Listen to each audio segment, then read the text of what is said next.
Thank you all so much for coming to learn more about the opt-in code. My name is Emily Walton. I am on the Sustainability Advisory Committee and I live at 33 Eleanor Street.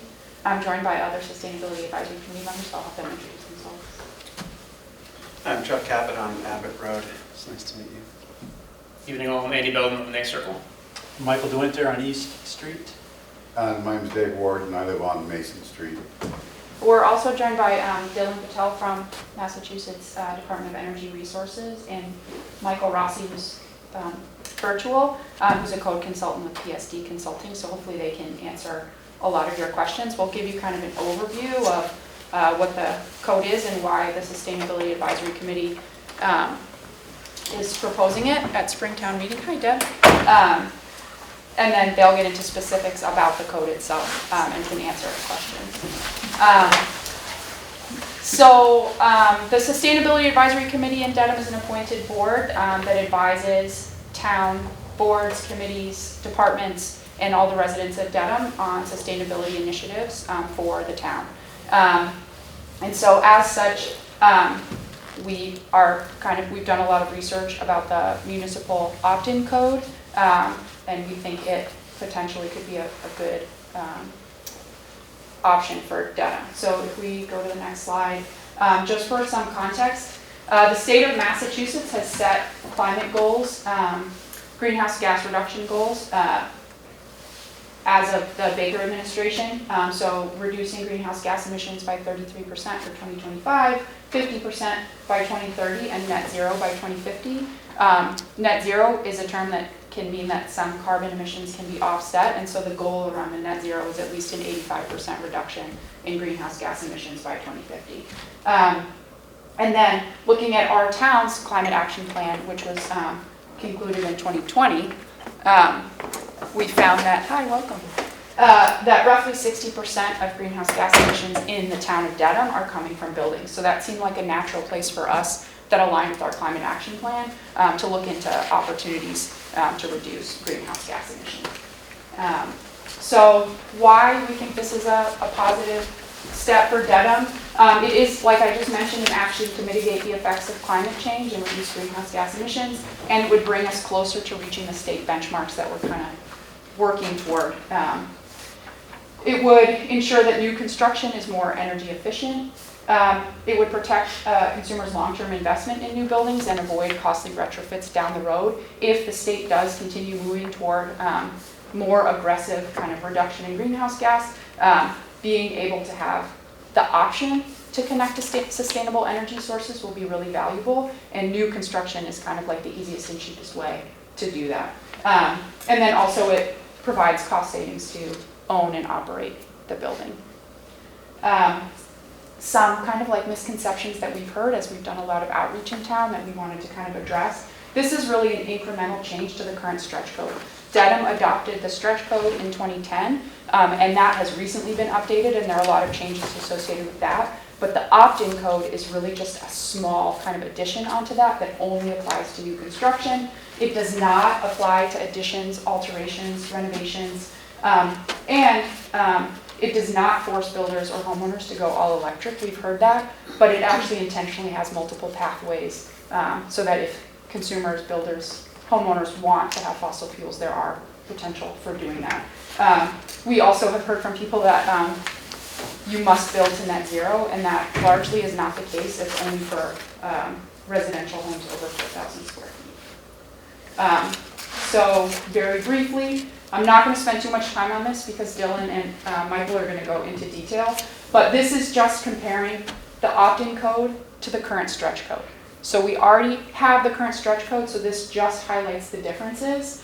So you can see an all-electric home is exactly the same as the stretch code. There aren't differences in the opt-in code. For mixed fuel homes, so if it does have a gas furnace or a gas stove, it's basically the same as the stretch code plus pre-wiring for future electrification, so that if the grid becomes more sustainable, there's the option to connect that way. And 4 kilowatts of solar PV, although there are exceptions to that, which I think Dylan will speak to.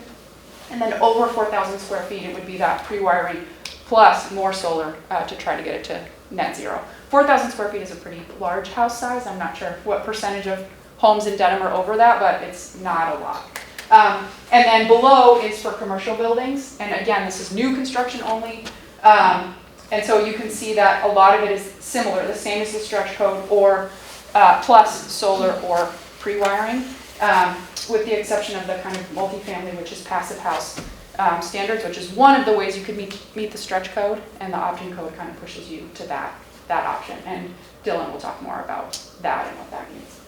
And then last is just a kind of like a timeline and the steps we've taken so far. We've met with the Dedham building inspector about this to get his thoughts about it. We appeared before the select board and the planning board. We submitted the warrant article for Spring Town Meeting. We had a community forum just like this in February. We appeared before the bylaw and the finance and warrant committee about the warrant article.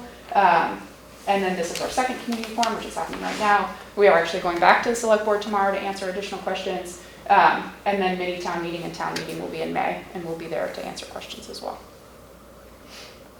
So I'll hand it over to Dylan and Michael, who can get into the nitty gritty, but I just wanted to give you a big picture overview of kind of what it is and why we're pursuing it. Brilliant. Thank you very much, Emily. So as Emily had mentioned, my name is Dylan Patel. I am with the Massachusetts Department of Energy Resources. I'm the Northeast Regional Coordinator for the Green Communities Division, serving the Northeast region, including the town of Dedham. I'm joined by Michael Rossi online from Performance Systems Development. He is our Energy Code Consultant. We're going to give a little bit more detail onto the policy aspects of the specialized stretch code, and then we're going to delve into the mostly the residential side of the specialized stretch code, although we do have slides in our appendix if anyone wants to ask about it relevant to the commercial side. So go to the next slide, please. So as Emily mentioned, we passed in this state 3 years ago the Climate Act of 2021. It set a legal target to achieve net zero emissions by 2050 with interim goals for the decades preceding that. It also created the authority for developing the specialized opt-in stretch code and gave that authority to the Department of Energy Resources.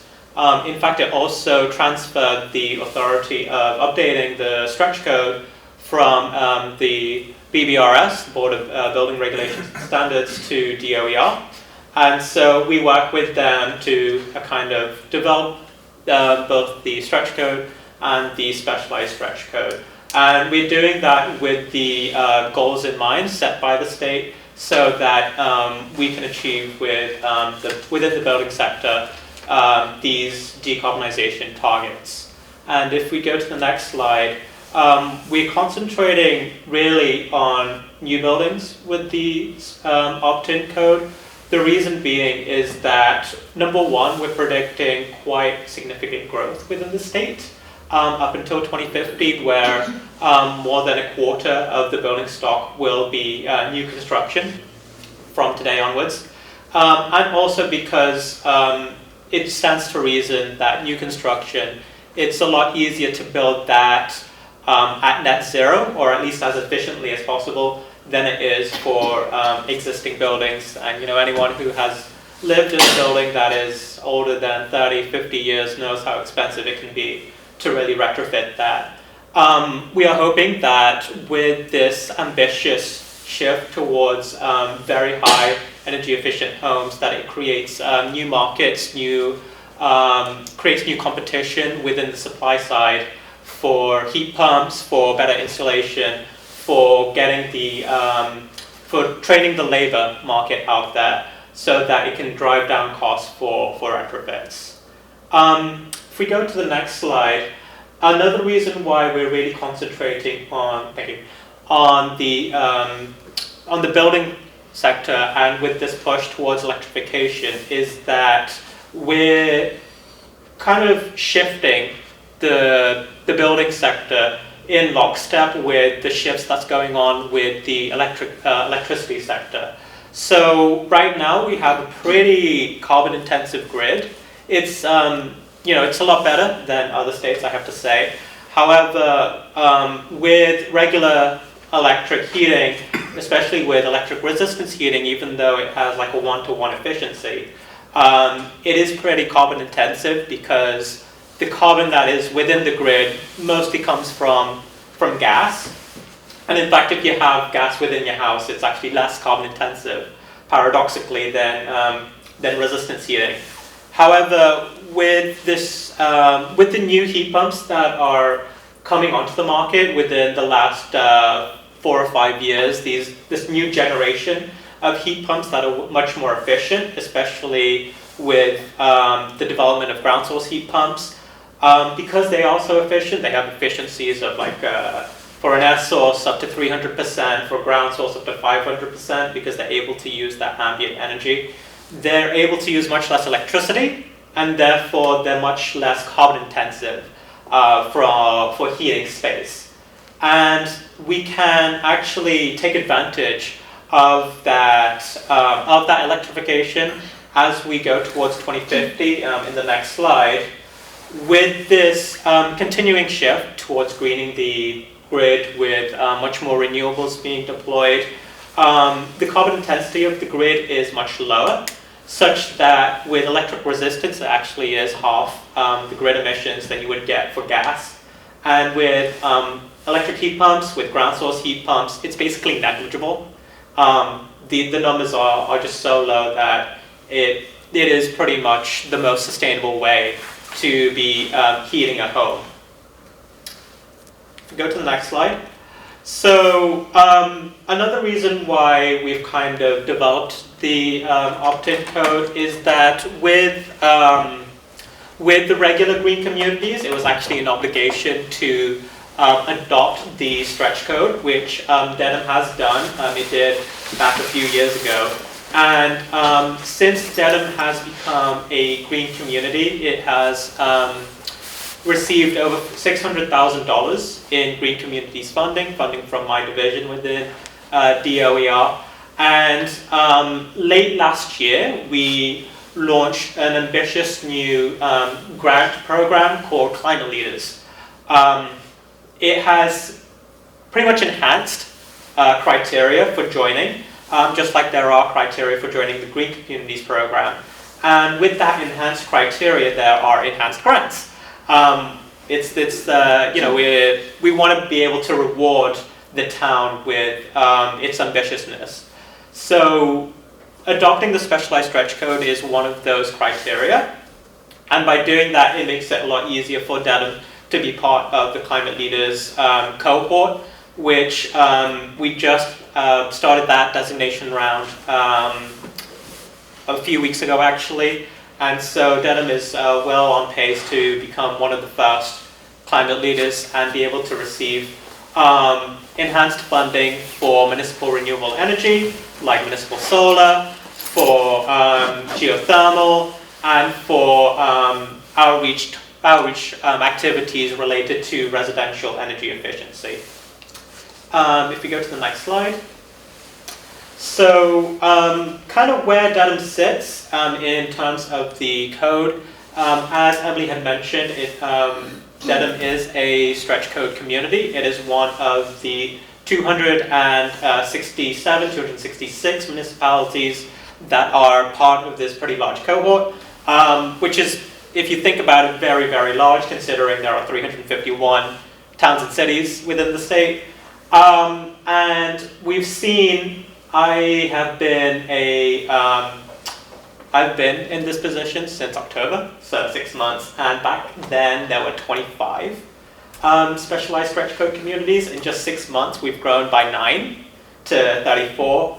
And within this spring, Dedham is one of another 8 or 9 within the Northeast region, and maybe one of about 15 to 18 within the state that are pursuing the specialized stretch code this spring. So it is growing across the state. And I think in the next slide there is a map of where it is growing. And it is concentrated in the Metro Boston area, and Dedham does have a lot of neighbors that are either have adopted the specialized stretch code, or in the process of adopting it, either going through city council or it's in the warrant for town meeting. And then, we're spreading across the state into Worcester, the Western Mass region, and into the Cape and Islands. And as you can see in the map, the West Tisbury is actually the latest adoptee, which was last week. So, every week this is changing, and I think by the end of May we're going to see a substantial bump in these numbers. So I'm going to pass it over to Mike Rossi from PSD Consulting to talk a little bit more on what the Specialized Energy Code means for the residential sector. Great, thanks so much, Dylan. Hi, everyone. So I'm here to talk a little bit about the residential low-rise requirements of the Specialized Code. Can you go to the next slide, please? All right, next slide. So this is just a sense of some of the fast facts regarding the code that we just want to make sure are crystal clear. So the Specialized Code applies to new buildings only, and it doesn't have any impact on existing buildings or historic homes. There are no additional requirements for all-electric homes, so if you're building all-electric from the start, you don't have to do anything new on top of that. It does retain the choice to build with natural gas. There is a mixed fuel pathway under the code where you can still use natural gas at this point. There's been research that found that it's cheaper to build and operate a new all-electric house when compared to the base code requirements. And the big thing is the code's very forward-thinking and future-proofing. It tries to make new buildings as efficient as possible and saves future homeowners money if they want to convert their house to all-electric. So there are a lot of consumer protection options in this where if they want to install an electric induction stove 5 years down the line, they don't have to poke holes in the wall when everything's complete to do the requirement, to basically get that in place. There's also no changes to the EV wiring requirements for electric vehicles. That is going to be the same as what's already required in the stretch code. And as Dylan mentioned, the Climate Leaders Program does unlock some new opportunities for municipalities and schools. So next slide, please. So here is a little bit of information about the HERS rating, which is the Home Energy Rating System. The way I like to describe it, it's like a miles per gallon sticker for a car, but for a house. An existing home that's built, that's been around for a while is about a HERS 140, and the lower the score, the better. So a HERS 100 is equivalent to a new home that was constructed in 2006. And in Massachusetts, the average in 2020 and 2021 is a 51. And a net zero home would be a HERS 0 or lower, because you can actually get below 0 there. So as you can see, right now the requirements for the stretch code and the specialized code do have a similar HERS index requirement. The stretch code is going to require a HERS 42 starting on July 1st of 2024. And so the requirements for both will be aligned, but we just want to talk a little bit about what the HERS index is, just to give some background when we get to the next slides. So it's basically a third-party verification system where you can get additional information. So here's an outline of some of the requirements that are different between the stretch code and the specialized code. So as I said at first, the HERS, if you're building an all-new electric home, the HERS requirement is a 45, or you can follow the passive house path to code compliance. And all electric, the same requirements apply for both the stretch and the opt-in code. For if you're building a new mixed fuel home, if it's under 4,000 square feet, the requirement in the stretch code is a HERS 42, but the specialized code adds some additional requirements of installing at least a 4 kilowatt solar photovoltaic array, as well as having wiring for electrification near any use that's currently using fossil fuels, such as cooking, clothes drying, water heating, and space heating. So basically just having a dedicated outlet near any equipment that's currently using fossil fuels for future electrification. So that's the requirement if it's under 4,000 square feet and is mixed fuel.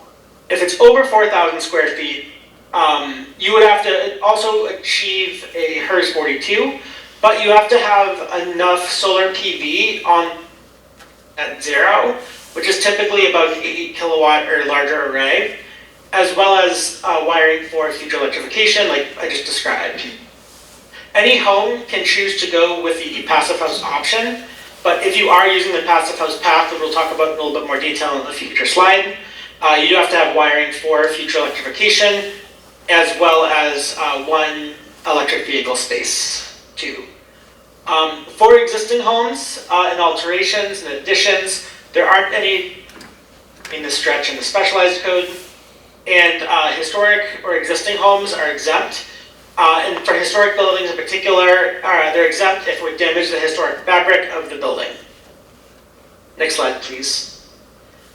Great, so this is just a little bit about what's required as part of the solar requirements. So mixed fuel buildings, there's solar required when there's a suitable solar roof zone of 300 square feet or greater.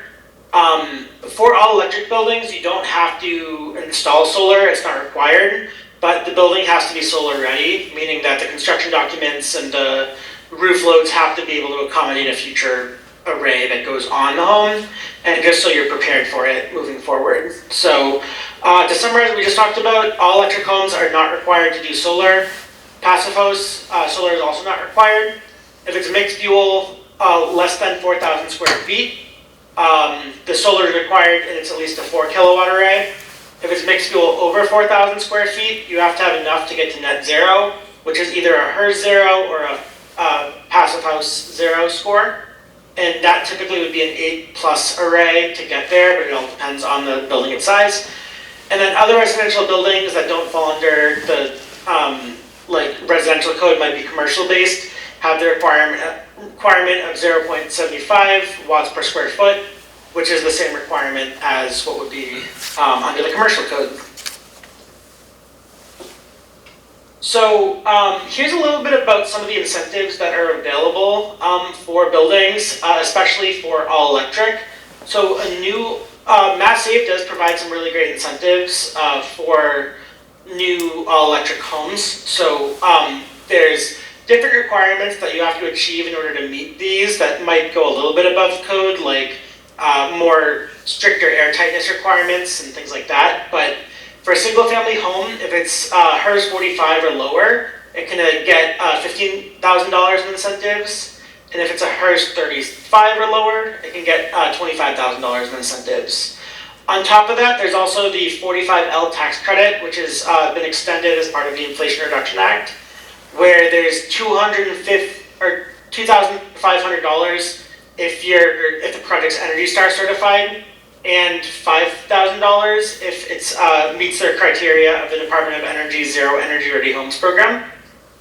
And there's also some incentives available for small multifamily buildings, and those are just a quick snapshot of those as well. I'm not going to dive into them with too much detail, but those are some things that are also there. All right, so now let's talk a little bit about the multifamily requirements of the code. So for new multifamily buildings, which are those that are over 4 stories and over 12,000 square feet, there are certain pathways that are not going to be specialized code that might have been under the stretch code.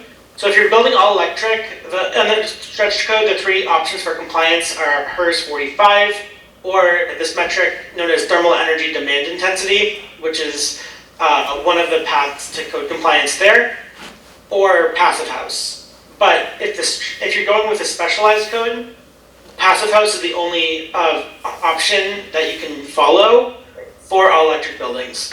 And that's the same with mixed fuel. HERS 42 is required, or that thermal energy demand intensity, or passive house. But you also have to have, but with a specialized code, it's passive house plus wiring for future electrification. And the EV wiring would be required for 20% of spaces.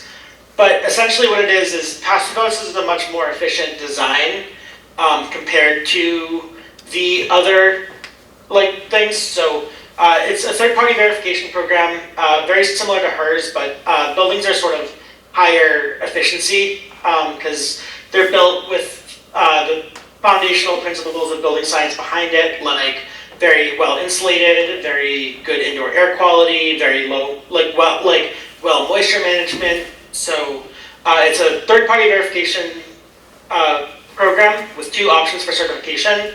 There's BIIS, which is formerly known as Passive House Institute US, which is the American model, and then you have PHI, which is Passive House Institute, which is the European model for Passive House. So they're two separate programs, but they have different certification criteria, but either of those would qualify as Passive House.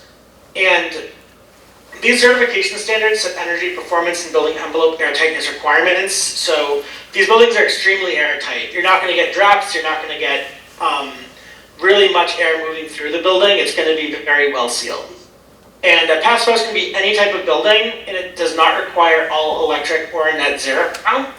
And as noted, passive houses are really efficient. The heating loads can be reduced by 90% or more when compared to a typical building. And energy demand can be reduced as well by 60%. And you will see, occupants tend to see very significant improvement in indoor air quality and occupant comfort. Because even though these buildings are very well sealed, they do have a strong mechanical ventilation system that complements the system so that you can see air quality improving as well. And so going to the next slide, it's important to think about how affordable housing has definitely been a big topic of conversation in Massachusetts, but it's something where affordable housing and passive house actually work really well together because you're going to see lower utility costs for tenants or for the developer. And typically tenants in these buildings might be energy burdened, so lower could be really beneficial to them. As mentioned, there's going to be higher level of indoor air quality, which is going to have lower health impacts from indoor pollutants. So you're not going to see as much mold or mildew accumulation as you might see under a building that doesn't have really great ventilation system. You're going to have really great occupant comfort, then good room temperatures and elimination of any air drafts. So you're not going to see that in the passive house building. And there's, since it's built so well, it lasts longer, and there's less maintenance and cost associated with it because all of the components of the home are performing at such a high level that you're not going to see as many of those types of costs there. All right, so the last slide I'm going to talk about before we can get into some specific detail is some of the incentives that are available for the multifamily buildings. So passive house apartments are awarded 8 points in the low-income housing tax credit applications. And as I mentioned, there are the federal tax credits that are available through the 45L program, if it's certified to zero energy ready homes through the DOE, or Energy Star program. And then additionally, there are passive house incentives provided in Massachusetts as well. So for a feasibility study, it can cover up to 100% of the feasibility costs for up to $5,000. If you're doing energy modeling, you can get an incentive of 75% of the energy modeling costs, or $500 per unit for a maximum of $20,000. For pre-certification, you can get $500 per unit.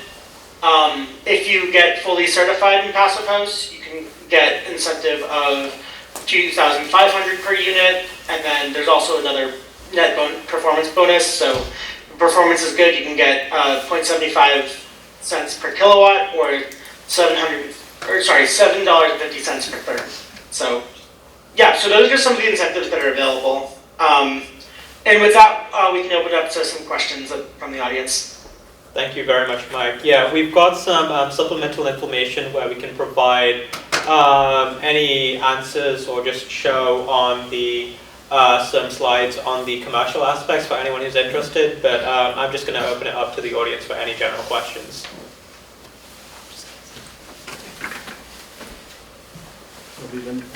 Yeah, we're doing questions. Hi. From a commercial perspective, my name is Giorgio Petruzziello. I live at 42 Burgess Lane in Dedham. I do a little bit of development in town. I've done some mixed-use developments. I've done some commercial developments. I've done some single-family homes. Mm-hmm. But from a commercial perspective, I've heard different rumblings on how much this would cost the developer. So I heard anywhere from 15 to 20% more in construction. You're the expert. Can you tell us what other communities are telling us? Is it 15 to 20? Is it 20 to 30? What is that percentage? So when I've been either watching or attending town meetings, I have seen builders come up either for and against and give their personal experience and say that they're experiencing cost increases of around 10 to 20% based on how they are being impacted by the stretch code. Despite the fact that the update's not happening yet until July. So, but that's basically, I think that's what they're experiencing because of inflation. I'm not going to argue with the fact that the code might have an impact on that, but I think that's inflation is a big part of that. What we're seeing in these communities that have adopted the specialized stretch code, and just to give a little bit more detail, there were 4 towns that had it effective last July, and then another 14 since this January. So I don't believe that there have been a substantial number of buildings being completely constructed by now to be representative. I got an email from a pretty large developer, which unfortunately I can't divulge the name, saying that their experience was that their cost increases were about 1 to 3 percentage points from getting from the old stretch code to the new stretch code, and then another 2 to 3 percentage points of getting from the new stretch code to the specialized stretch code. So it's like a 4 to 6% difference. That is before incentives. We're also seeing from Passive House Institute that for their multifamily buildings, they took stock of a few, I think it was a sample of 7 or 8 multifamily buildings, where their incremental costs were between 1 and 4% of getting to passive house from the stretch code. And that, again, that was before incentives. So that's what we're seeing now. And there are quite a few architects out there, builders out there who are getting more and more used to building to house 42, 45, where they're noticing cost decreases over time because of this learning by doing approach. I think that's all the information I have. Mike, is there anything that you want to add to that? No, I think you covered it really well. But one other thing I would maybe mention is the fact that, as mentioned, when you promote energy efficiency, you typically will see lower utility bills. And this pre-wiring stuff that's required if you're going mixed fuel are items that can save money down the line where you don't have to do it after the home is finished. And if you do it while the walls are still open, you can wire it and actually save money instead of having to opening it back up later. So I think it is consumer protection to some degree, and I do think there are potential cost benefits associated with promoting efficiency and lower energy bills and some of the readiness requirements that are in the specialized code. Something. Oh yeah. Just to clarify one thing, you said, what was the first town that did this in the state? There were, I think, Watertown was the first. When was that? That would have. So the specialized stretch code became available for adoption in January of 2023. I cannot remember when they had voted for it, but Watertown was one of 4. Watertown, I think Arlington, Cambridge, and Lexington. I might have one of those incorrect. But those were the first 4 that had an effective date of July of 2023. So is it safe to say that it's so new that we really don't have the information on what that percentage is, if it's 15, 20, or 30%? Because it's so new, how do we determine that number? So you went from 15 to 20% to 2 to 3 or 4%. I mean, it's such a big number. I don't think the experience that we have, or no offense, but in 6 months, how do you determine how much that percentage is going to be? It's just, as a developer, it's a big, big unknown. And talking to electrical engineers, architects, we understand what we're all trying to do here. Mm-hmm. But the big unknown is if we're trying to pencil these projects out, whether it's mixed-use developments, commercial projects, with interest rates, construction costs, and now this added on to the top of it, it just puts Dedham at a disadvantage than the rest of the state. I don't see the big advantage that we're going to have here. If we only have 10% of the towns in Massachusetts doing it, I'd like to, I think we're putting the cart before the horse here. Let's see what everybody else is doing first. Let's make sure this works before we jump into a So- 15-20% increase here. Yeah, sorry, I just wanted to chime in.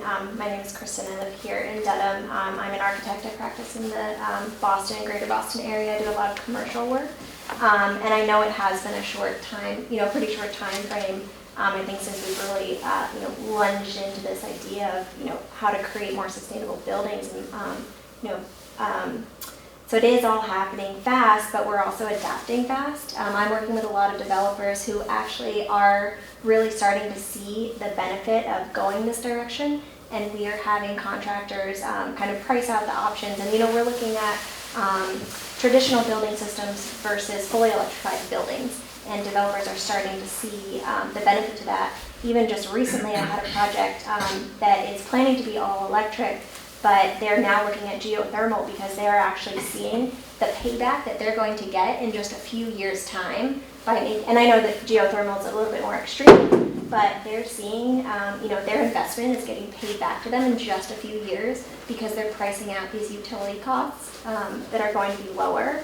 And so I'm seeing day to day more and more people kind of getting on board with this, and I do keep hearing people say, oh, cart before the horse. But also, I've been practicing in Boston for a little over 10 years, and even in the last 5 years, we are seeing more sustainable building systems being more and more commonly used. Heat pumps, 5 years ago, nobody was using heat pumps. In commercial building, they're being used all the time now, and now we're even, not phasing those out, but we're moving beyond those, and we're moving to more sustainable practices. So we are making progress, and I think cart before the horse, we won't know until we try to. And so we're already seeing precedent that this is working. People are actually saving money. We're building better buildings that are more considerate for the future. So I actually see us as a town getting on board with this sooner is actually going to have more long-term benefits, because once we do this, we have this figured out, we know what to do, DOER, all your partners, your training people, your training inspectors, we're going to know what to do to help people build here. And because this is new, other towns are going to struggle with it longer. So you say 10%, only 10% of the state is doing this, it's only going to grow. So we have this chance to get on board now. Or we don't. Norwood, Boston, Needham, like a bunch of neighboring towns are, so we're not like on an island where people will just... Thank you. That was brilliant. I would also add that 10% of municipalities covering 26% of the state of the population. So we're seeing a lot. We're seeing actually quite a range of municipalities that are adopting it. So you've got the big cities like Worcester, Boston, Brookline. We have smaller towns, and then we have like rural towns like Carlisle adopting it. So we are seeing this diversity of adoptees. There are neighbors to Dedham like Milton that are also seriously considering it. So I don't think there is a competitive disadvantage to it. To the point on how good our data is, that I'm going to be transparent and concede the fact that we don't have anything official yet. Everything that we're doing is relying on anecdotal evidence, and I think what we're getting right now is a lot of the data is coming from developers who are doing this voluntarily, because we are seeing more and more that, especially with Passive House, it is becoming more of a standard within the industry. And I think just having the code will just help expand that across the entire municipality. I also think from feedback we've gotten is there's a lot of talk about the increase from like the stretch code we have been building to, and not factoring in how much of that increased cost is just adapting to the new stretch code. Does that make sense? It does. I look at it I understand from an architect's perspective, and you said it's all anecdotal evidence. I've been doing this for 22 years. Oh yeah. I started, my first building was all electric. And when I did it, people would call me crazy. So I can just tell you now, the cost, with all the costs coming up, I just think overall it puts Dedham at a big disadvantage when we're coming up against other towns. If we're all, if the whole state, like the new July 1st law comes into effect, the whole states do it, that's fine. Everybody's on the same playing field. It's going to cost me $10 just as much as it's going to cost him. Yeah. But if I'm a Moderna or a Pfizer, and I'm coming in to put a 200,000 square facility, headquarters in Dedham, and I gotta add this to my cost, I'm not gonna do it. I'm gonna do it in Needham, I'm gonna do it in Westwood, I'm gonna do it somewhere else. Why do it in Dedham? Well, It's gonna cost me more money. Needham has is, it too, yeah, so- They and don't have it misconception- yet. like, we have a lot They do, of, yeah. Needham has adopted the. Okay, so Needham, but I'm just giving an example. I just think we're putting the cart before the horse. Let's everybody, it's just too new. Like you said, it's anecdotal. It's not hard evidence yet.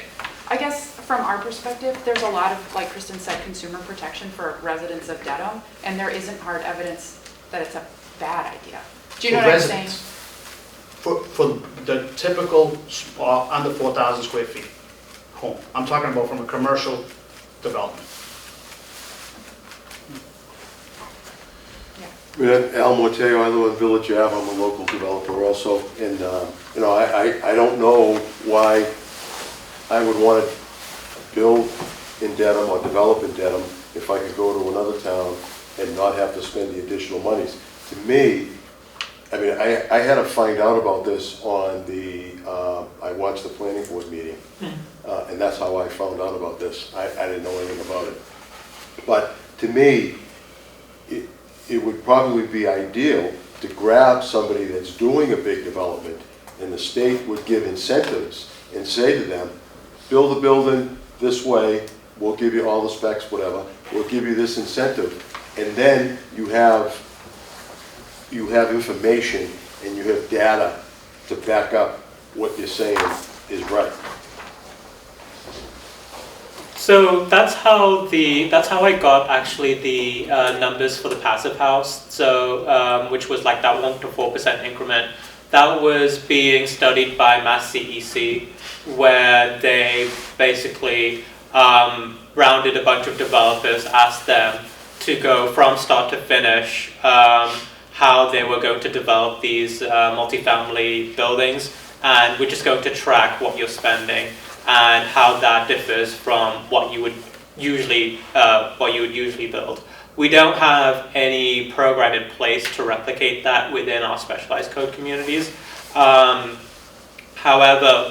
there are, separate from that, there are, like Mike was saying, there are a slew of incentives that are standalone. So you'll get that money no matter what. No, I We're just not understand going to that, track but it. what I'm saying is so that you can say to us, it's gonna cost you X amount of amount. dollars more to build this building, but, you have some factual data to show us. Right now, I don't really see that, and it's tough for me to figure out that I have to spend an additional 30% to build my project. Where are you getting the 30% from? Well, that's what we just talked about. Do you have data for that? No, that's what they just talked about. You said 15 to 20%. He said 15 to 20, whatever. There are also several studies. There's one by MIT Wentworth, there's one by RMI, and I think there's another one, whose name I'm blanking at the moment, that are looking at like this, 2 to 5% range. And now I think a lot of those were around 2021, before we had this big inflation shock. So I'm not going to doubt that it's higher. However, again, there are a lot of incentives to kind of offset that. And again, I think the whole idea of competitive disadvantage is a bit premature, considering that a lot of Dedham's neighbors have either already adopted it or are in the process of adopting it. Hi, Antonio Rita, 29 Gaffney Road. I've done some building in town. I did my first house like 10 years ago, and things were, stretch code and everything. Yeah. And I think that is, a good baseline to be at. But what, a couple things I want to say is, you should definitely get the opinions on, local developers and people building and spending a lot of money in this town to build commercial and residential, and see what they think, see what, our opinions are on things. And, because I think that's I was contacted and I voiced my concerns, some serious concerns about cost, and I did speak to some vendors, suppliers, and the cost is going to be significant, depending on what, percentage-wise, yes, 20% or so. That's going to be passed along to the consumer, so end user is going to end up paying for that driving up prices.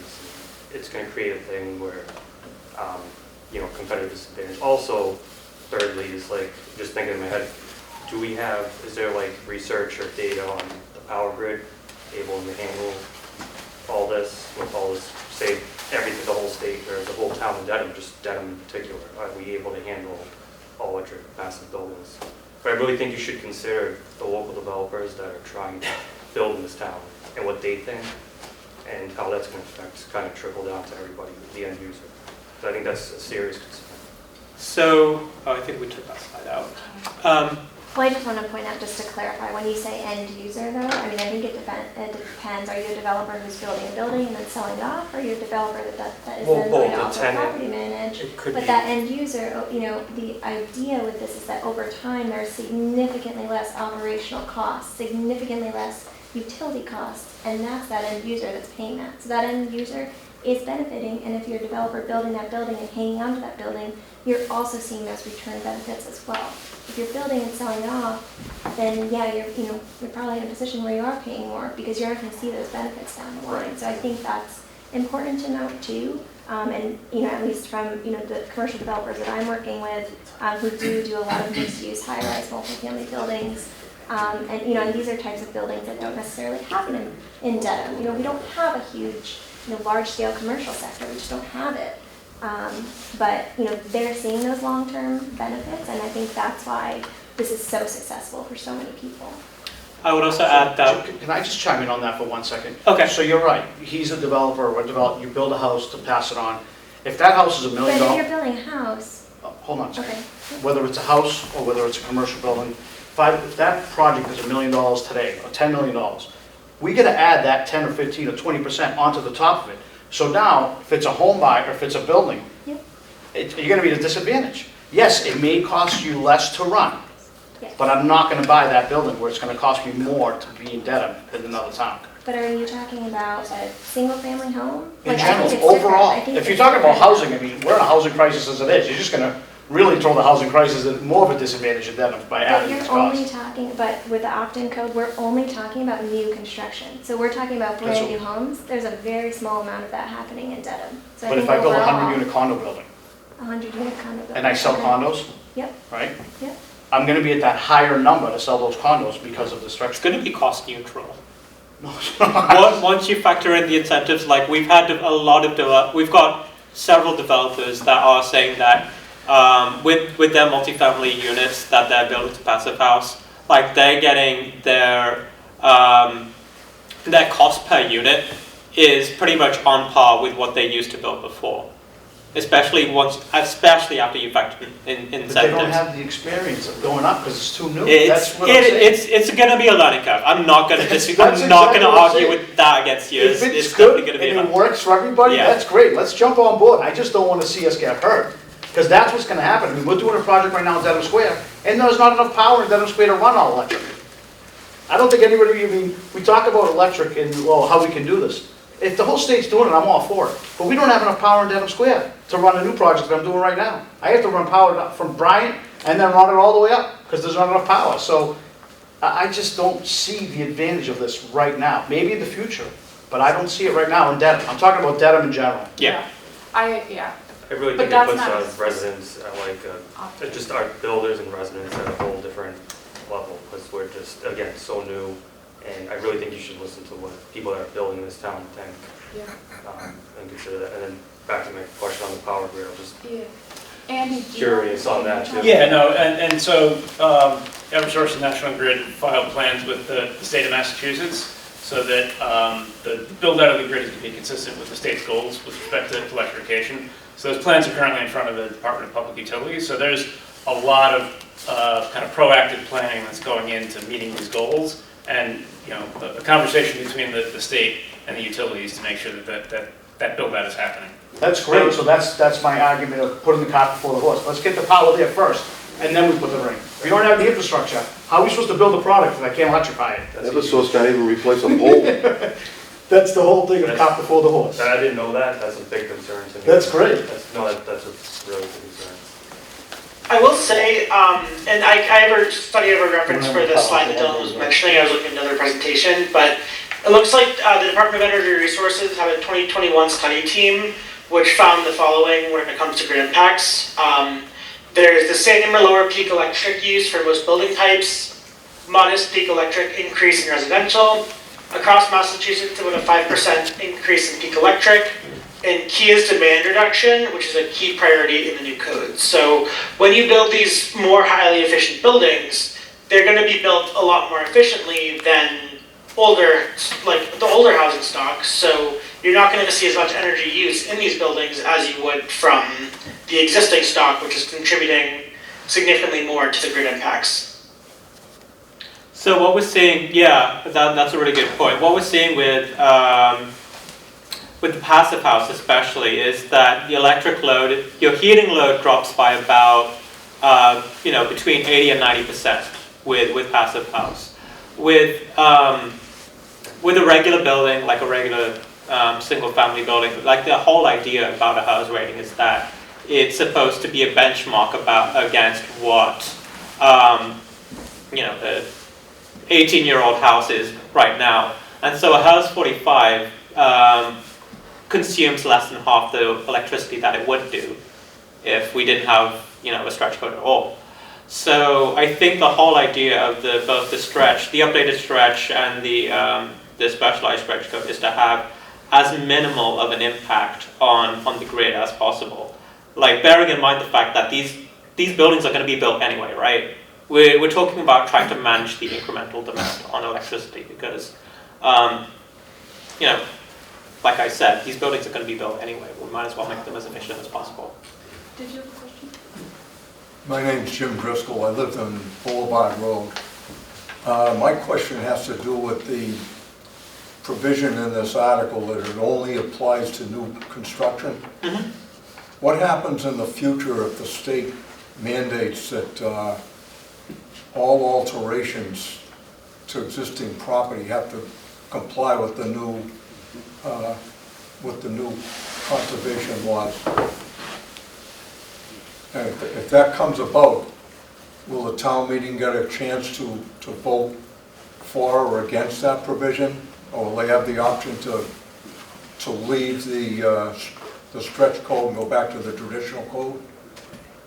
I would imagine, yes, that the town meeting would vote on that. So if the state legislature or the state building department decides to impose this stricter building code on existing homes, to say somebody wants to put an addition on their house, the town of Dedham or the town of Norwood or anybody would have the right to get out of the... It would go to town vote. Town meeting. You'd have to submit an article to the warrant committee. So yeah, it would go to town meeting, to your point. Okay. I just think if this isn't planned correctly, that it's going to scare developments away and projects are not going to get built because of the additional costs. And I don't know if that's what the town of Dedham is looking for, but they could possibly get that. Yeah, I think it's important to just kind of keep in mind that the stretch code updates and the opt-in code updates is like such a small increase on top of that. So I guess as we're considering it and as we're thinking about costs, I just would urge to like really look at the difference between the stretch code and the opt-in code. I think you're right when it comes to a residential perspective, under 4,000 feet. I think it's not a significant cost. I'm talking about the bigger projects that are down the pipeline in this town, and the bigger projects that we want to get to come into the town. Yeah. So even That's where the big disadvantage that Dedham's at. Because if these projects do want to come into the town, the tax revenue alone is going to help us. Let's face it, we're in a crisis now. That's where we're going to be in a disadvantage compared to other towns. Yeah, so even for those though, I think there are like multiple pathways to reach the stretch code. And the difference between the stretch code and the opt-in code is like each pathway plus pre-wiring, the pathway plus solar. And so it's sort of like you're going to passive house either way, and it's just the addition of pre-wiring or solar. Like if you put the graphic back up, it's, like the Teddy, the HERS, or the passive house are the three options, and those are the same between the stretch code and the opt-in code. And the opt-in code is really just adding either pre-wiring or solar. So I guess that's like the only thing I would kind of just like caution in terms of like not getting over afraid about it is that like the big change I think is going to like the HERS rating or the passive house. And the opt-in code is really just, Pardon, sorry. no, that's okay. No worries. Just, we're looking at here. Do we have one for? For the This commercial? is- yeah. So I think there was like 4 slides that were added in, so you might want to go to 27, I think. So I guess that's my point, is that it's like, 28. There we go. so right, so the stretch code for this one, for example, is, these are the possible stretch code meeting requirements, and it's the same plus solar, or plus wiring. So, you know what I'm saying? So I think a lot of the construction costs are gonna be wrapped up in getting to the stretch code, and the pre-wiring and the solar, I don't wanna diminish those costs, they add costs. But I guess in the same way that we don't have data showing that it's not a lot, we also don't have a ton of data showing that the solar and the wiring is a 20% increase. That seems like a lot. We heard it from the expert, That 15 to 20%.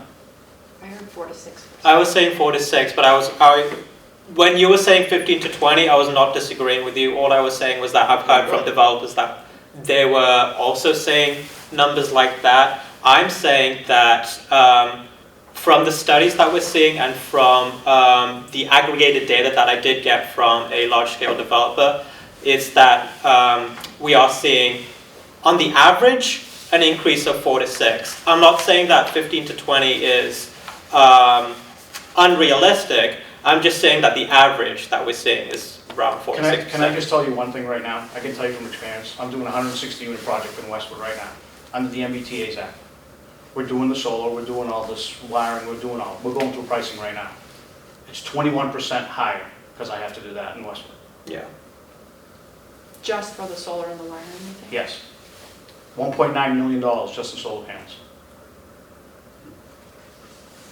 So I'm telling you from experience, I don't know who you talk to from developers, but I'm talking about hard developers that are in Dedham, that are on the boots, on the ground, actual numbers. I can give you those numbers from my office. I can give you all those numbers. That's what And the then numbers what's the right. return? What's the projected return? 21%, excuse me? Return from that energy coming in that you're saving. Oh, you're definitely saving it. I'm talking about with the 7% interest rate, the 20% more, the numbers don't pencil out. That, we're battling up against. So in the long run, you're saving. Yeah, when I'm That's what dead, you're saying. we're saving a lot of money. Your kids are gonna save a ton of money. No, I'm talking about that's entire actually true. state. It's just too new. It's too new. I mean, you have until, I'm guessing we have the effective date on the warrant for Jan 1st, 25, right? Not July? Right, Jan 1. Jan 1, 25. January. Yeah, and we have a lot of training that Mike provides that Excuse me, you said January? 2025. This won't take effect this time, this is not going to this town meeting? It's going to this. You're going to be Oh, voting. okay. You're going to be voting in May for it to be effective next year. Oh, okay. Next year meaning January 1st, or this coming July 1st? January. January 1st, 2025. Don't give you much of that. No, you won't go from that. Did you have a question? Oh, yeah, I was gonna say, like, I think we can all agree it's pretty new, like, this is a new thing, so for something, maybe we can, I don't know, is there a way we can kind of like hold the brakes for a second? So Like, let's all talk, you know what I mean, because there's a lot of serious concern. we used to, Mike and I have actually done like builders fora, and where we kind of like field questions from builders ahead of town meeting. Town meeting is on May 14th, right? 20th. Was that in Dedham?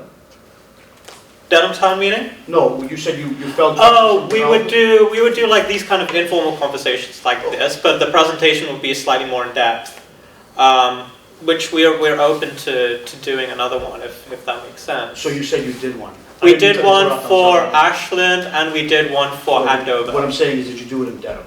We haven't done it for Dedham yet. Okay. Yeah, Okay, yeah. there you go. And we also had that listening session actually across the entire state, which was I think 3 weeks ago, and that helped inform because we did get a lot of valid critiques. I'm not going to lie, with respect to the stretch code. So it's going to inform how we kind of move forward with any modifications that we're going to do. I guess, to your question, like, there isn't a rush, but I will say that, like, every year that goes by that we're building new construction, that we're not taking advantage of these opportunities to connect to more sustainable energy resources, to me that seems like a big, like, loss in money, because it's just gonna eventually lead to retrofits. Like, if you believe that the state is gonna continue pushing in this way, which I do, it, like, every new building that's built over the next year, in 5 years, we're gonna be paying to retrofit those buildings. And so, like, in my mind, it's not a rush, but also it's like a lost opportunity to save money, like, the longer we wait. So whether it's next year or the year after that, like, it's just more and more kind of like lost investment. You bring a great point. Is there a way to do that just with the electric, with the residential part of it? And because really, if we look at what's in the pipeline for major developments in town, there really isn't many. And it's really not going to cost you anything. It's going to cost the developer down the line, let's be clear. But at the end of the day, I think if there's a way to work together where, you know, let's do the opt-in code, but let's just do it under 4,000 feet while we figure it out with the state, with the town, and with, you know, the local, and see what the positives and the negatives are going to be later on the line. I think you're right. It is going to go that way with the state. Oh, no question. Without a question. But let's all do it together. Let's do it smart. Let's do the 4,000 square foot houses. That's fine. That's great. But when it comes to the bigger projects, let's really think about it, because the bigger projects are the ones that we need in the town to bring the tax revenue in, to bring the housing in, to bring the big businesses in. We don't want to push them out yet. And I don't really see anything major really that's going to be coming in the pipe. I don't know right offhand any major projects coming in town, but let's, like, I forget his name, he said, let's figure out the wiring, let's figure out Eversource, get that in, get the infrastructure in place, because that's not affecting residential houses, not under 4,000, it's affecting the commercial. Let's get the infrastructure in. In the meantime, he's doing that, we're all figuring out how to get in the right spot. I urge that we try to figure out how to do it under 4,000, and then with the commercial, we figure it out at a later point, bring it up at next Do it town meeting. gradually. Yeah, because if it fails at town meeting, we all gonna lose. How much later do you feel? A year? No, I think if this is moving so fast, I think in 6 months, we're gonna have a better idea of where this thing's gonna go, because not only from a developer perspective, we're gonna look at different towns that are building with this code, and my number at 21% may drop down to 10%, like Kristen said. Yeah, 10% is not a really big number. It's a big savings because I own the building. But if it's 21%, the numbers don't pencil out. But at the end of the day, if we can do, I'm sorry to be talking so much, but if we can do a step in the right direction, I think for under 4,000 feet, I think we're gonna learn a lot in the next 6 months. Because if this fails, town meeting, we're all gonna lose. And you're right, it is going that way with the state. I don't wanna see it fail. I can say that we've had several votes fail, but we've also had 2 towns that have had it fail are now trying again. So if it does fail, and I hope it doesn't, but you know, it doesn't stop you from doing it again. We don't want it to fail. But yeah, and you know, it's in the warrant. It's already set in stone. But I'm not going to say encourage or discourage any movement to like amending it for a later date. But what we have is what we have. Okay. I guess it's up to the board, right? Well, at this point, it would be up to town meeting to propose amendment. A substitute motion. Substitute motion for the implementation date or whatever. Here. So what? Did you have another question? No, Oh. it's just. I'm not against it, by the way, I'm for it, but just so No, you know, I don't want to be the understand bad guy it. when I leave. This is exactly why we're all this for it is at the end. exactly It's why just we doing have it this the forum, is so just doing it the right way. Yeah. Kristen's looking at me when I leave, Connect. she's tapping me outside. I value these perspectives, and I think, hearing from developers, it's a really useful conversation to have. That's why we had that listening session, because I think, people in the department felt that perhaps might have been too aggressive, and so that's why we are trying to have more of these dialogues with developers. Okay. Have any communities broken it apart like he recommends, where it's residential first? Once the specialized opt-in code has to be adopted in totality. You can have, as far as I know, I don't think there's any prohibition for having Dedham adopt an ordinance in which buildings that are mixed fuel and under 4,000 square foot have to have solar. But that wouldn't meet the requirements of the specialized stretch code. That would just be what you have with the stretch code with your own town ordinance. So we wouldn't be getting any money from the state, is what you're saying? You'll have the green communities funding, you just wouldn't have the climate leaders funding. Is there a delta between the difference?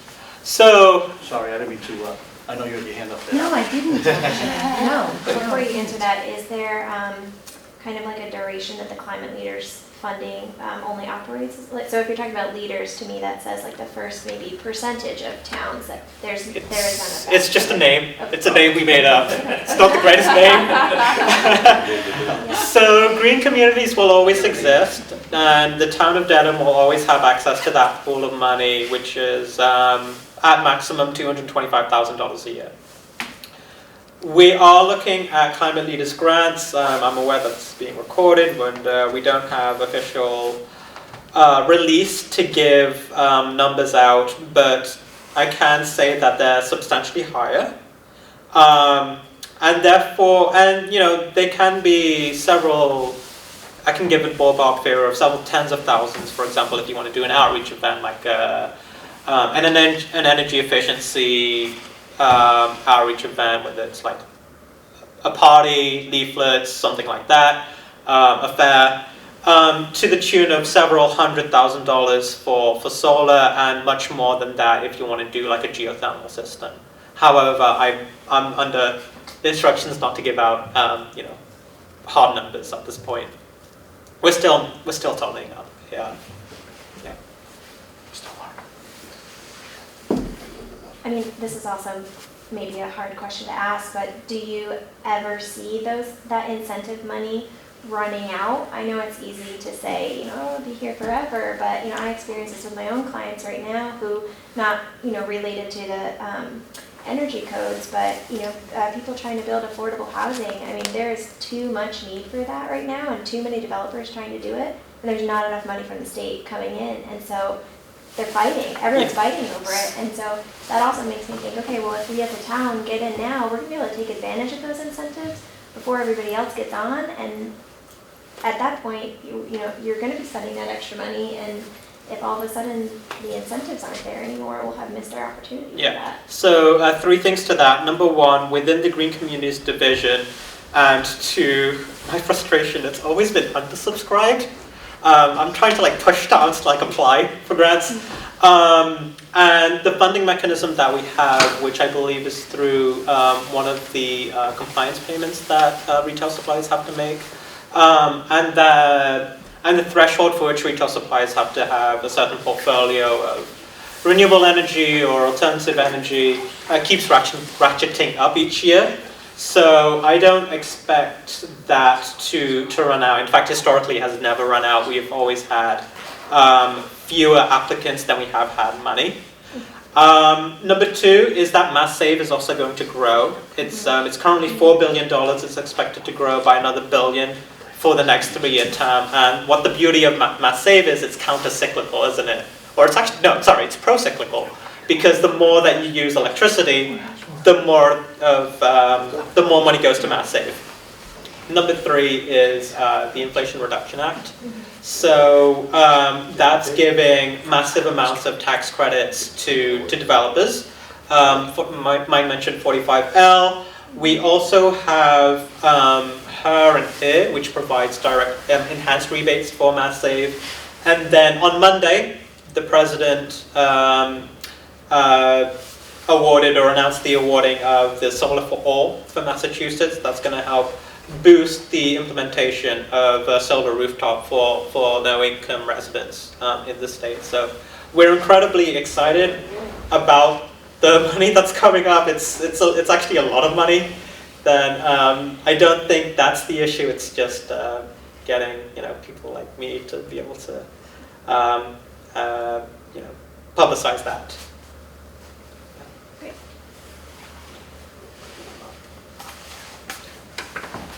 Michael, was there anything that you wanted to add with any of the previous questions? Thank you.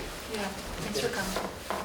Yeah, one note I would make when it comes to some of the pre-wiring stuff is that in some areas of the stretch code, not the specialized code, but the stretch code itself, if you're following some specific compliance pathways, there is an electrification requirement. If it's a high glazed wall system where more than 50% of the walls in the commercial code, if over 50% of the walls are glazed, that has to have full electrification.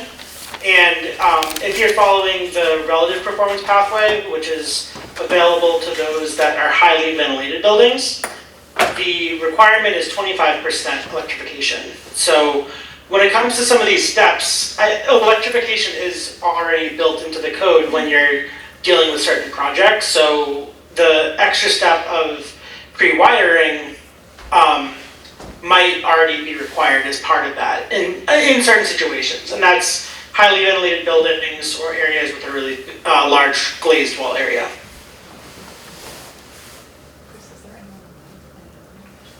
Oh, let me check that.